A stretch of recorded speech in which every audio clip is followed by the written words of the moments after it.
are you? I'm good, yeah. It's good to see you. Yeah, you too, Larry. I'm stoked on this build so much. This thing is incredible. It feels like it's the year of the Celica for some reason. I've been featuring so many of them here.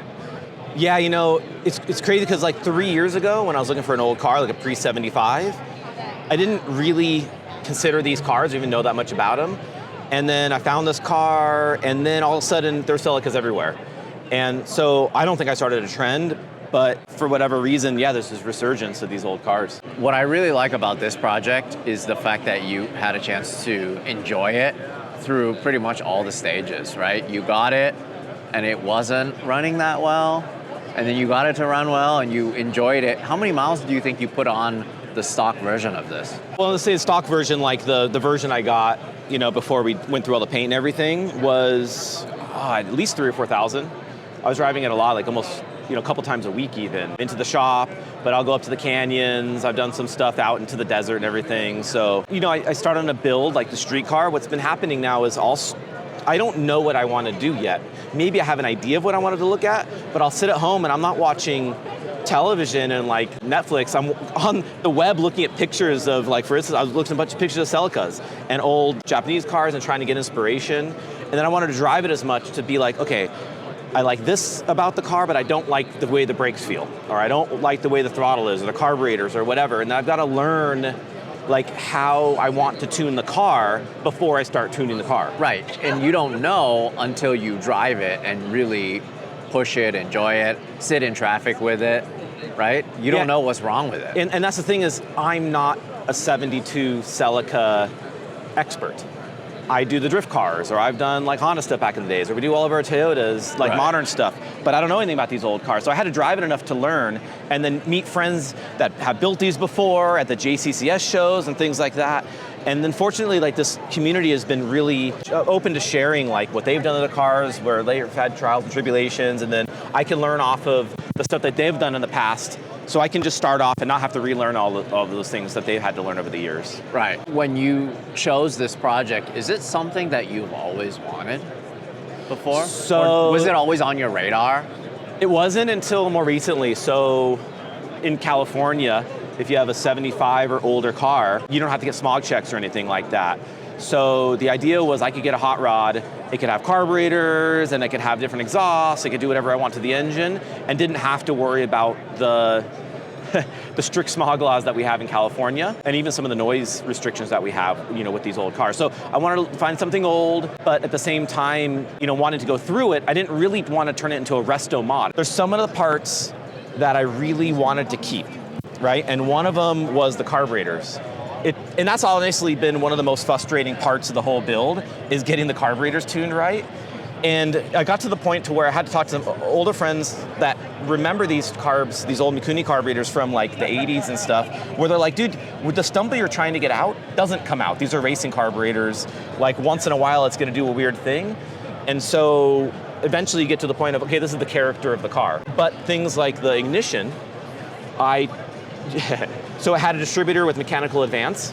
And so what happens is when the engine RPMs come up, in order for the ignition to advance to have more timing, because that's what you want, a little bit more timing at like 3,000 RPM versus idle, there's these mechanical weights. And there's all this intricate parts that spin and rotate, but you can't get in the rebuild parts. And all of the old stuff is worn out. So there wasn't really a way of getting a good distributor. So what I did was, we took the crank pulley and we machined it so it has 12 teeth on it, and then did a crank trigger on it, and that goes to a small little link ECU, and then that triggers these GR Corolla modern coils that are coil on plug, and then we can just program the ignition curve wherever we want. And it only adds to the drivability of the car.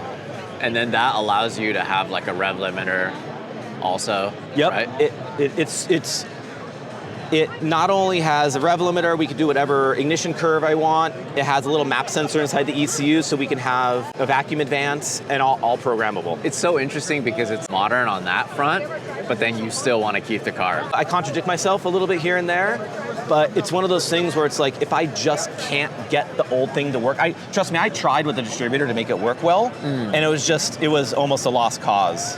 Unless I went to some other distributor that's not the original distributor, that would be some other modern thing. And I was like, you know what, let me just skip all of that and go to direct ignition. When you originally got this, did it come with this motor? It did. This is the actual engine that the previous owner had in it. So it's an 18RG, which is a 2-liter twin overhead cam engine from Japan. They were never sold here. And he had gone through it. So high compression pistons, light and crankshaft, cams, like these old vintage HKS cams from like the 80s, different head gasket, all kinds of stuff, and the carburetors, 44. It had them. Yeah, so these engines in Japan came with 40 millimeter dual side draft, I believe Solex carburetors that are real similar to the Mikunis, but the previous owner, Eric, put these 44 Mikuni, I think they call it PHA, side draft carburetors on it. And it didn't run though. The car was sitting it's like a barn find, but in LA, we don't have barns. We have houses that, yeah. And so this was sitting in a garage for like 20 years. And it was corroded on the cylinder head and the block, so I had to pull it all apart and fix a lot of things to get it back running. But basically, this is the setup that he had back then. And then after tuning it on the dyno, getting the cam timing right, getting the carburetors tuned right, getting a good exhaust on it, it actually makes 170 horsepower to the wheels. And the car, nice. So it rips, and the car only weighs 2,070 pounds.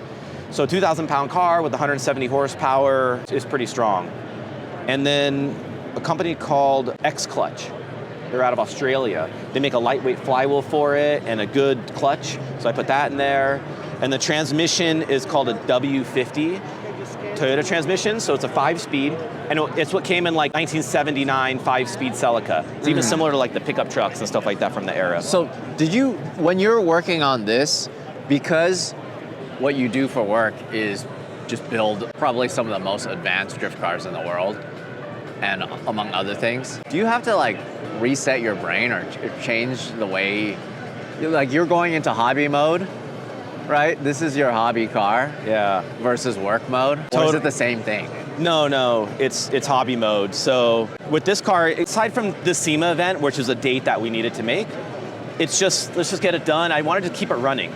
So what I didn't want to do is take the car all apart and have it not run for 6 months or a year, get sidetracked on something else, and all of a sudden I just have a project that I never get back to.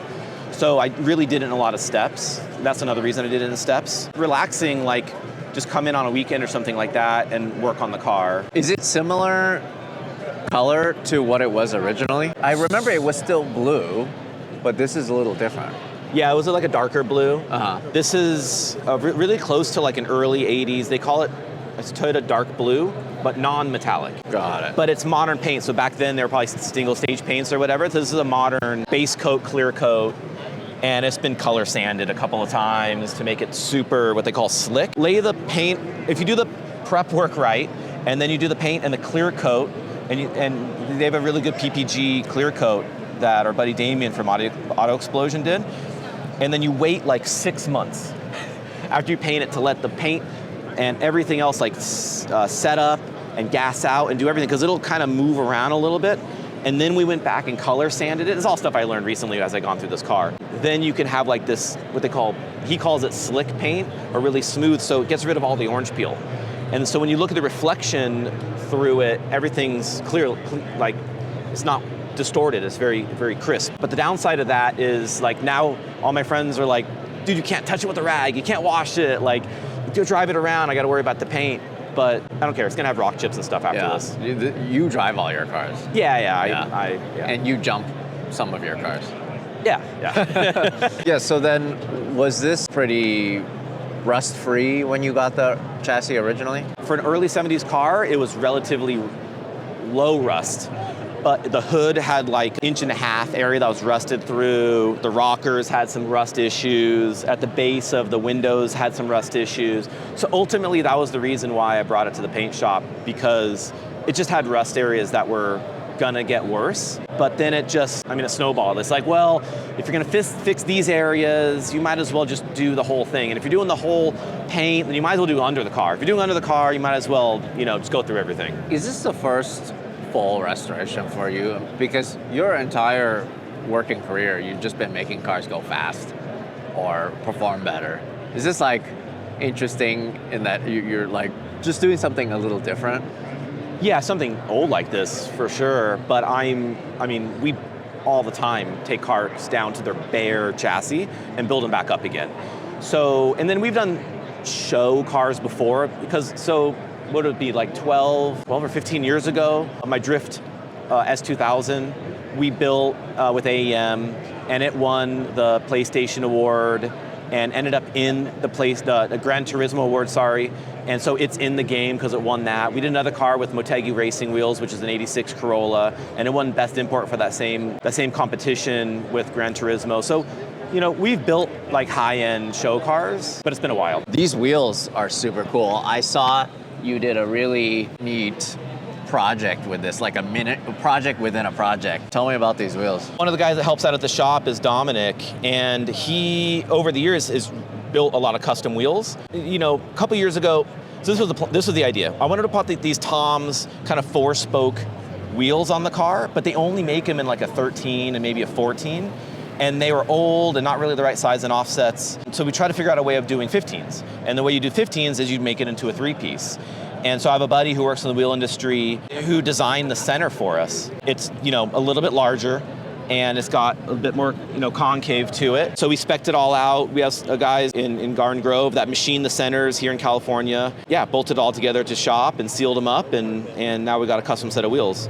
It was surprisingly straightforward, but I think I'm fortunate enough to have friends in the industry that can design stuff and machine stuff, and like Dom in the shop that knows like the intricacies on, you know, how to put them together and choosing the hardware and everything. Like even the hardware on this is all titanium, all these bolts. And this is so cool. Yeah, a little laser engraved, anodized tag. So Toyota Works team, so my understanding of the story is that in the 60s, Toyota Works had their Toyota 7 race car. It was like a prototype-ish, sort of a Can-Am sort of car. And they were known to be deadly and super high horsepower, but they had wheels that were this 4-spoke-ish sort of thing, and that's what my understanding of the Tom wheels was inspired by. And so it was a throwback to those old Toyota 7 cars with the Toyota Works logo, which I've never even saw a real Toyota Works logo. We just kind of made up what we thought it would be. Right, I love that. Did you have to source new badges for this? You know the craziest thing? These badges are still available brand new from Toyota. I had no idea. Yeah. That's pretty incredible.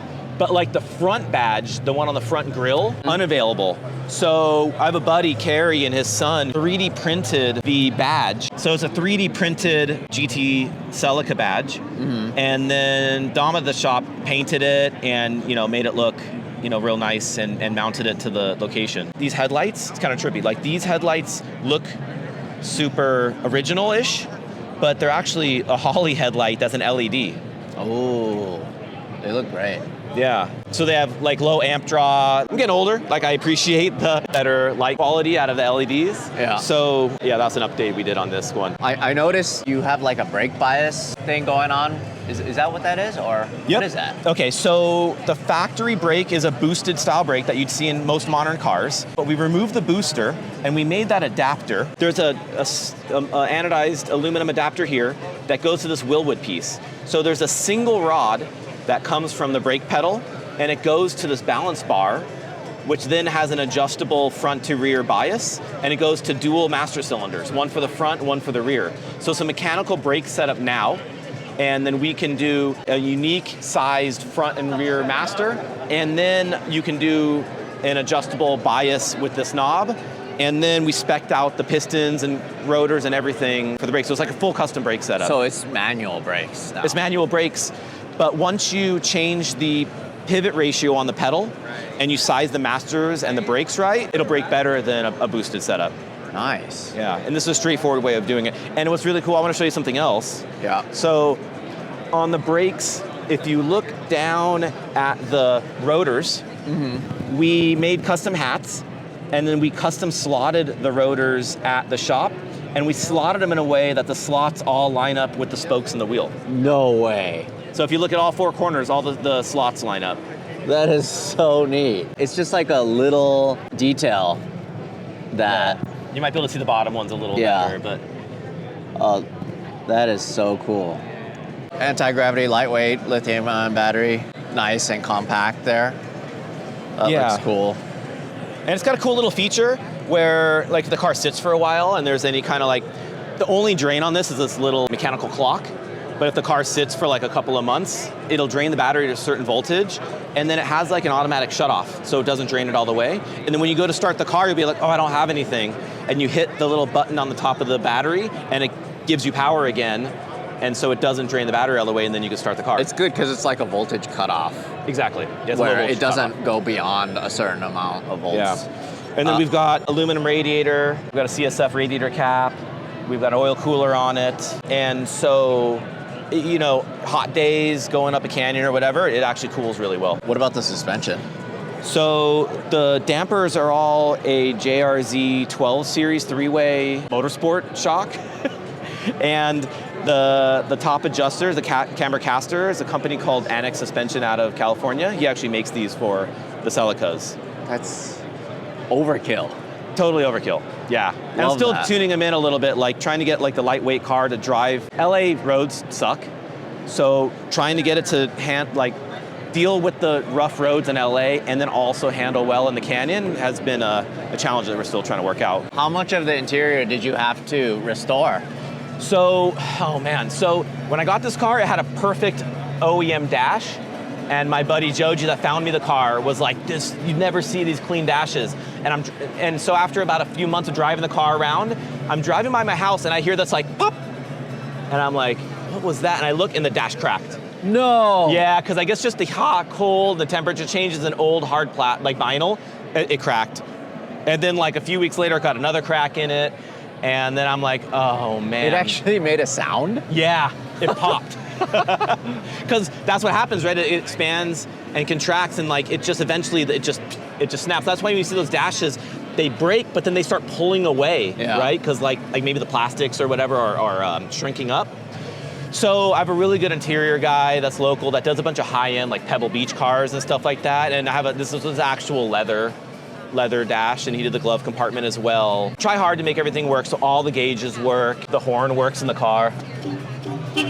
Try to make everything work. Even the clock works and keeps good time. The interior is so clean. So you gutted everything. You took everything out. 100%. Like all this carpet is new, but we did like an OEM kind of style with the hook. I think it's called hook and loop carpet. The seats are a vintage, original, like actual genuine TRD seat from like the late 70s.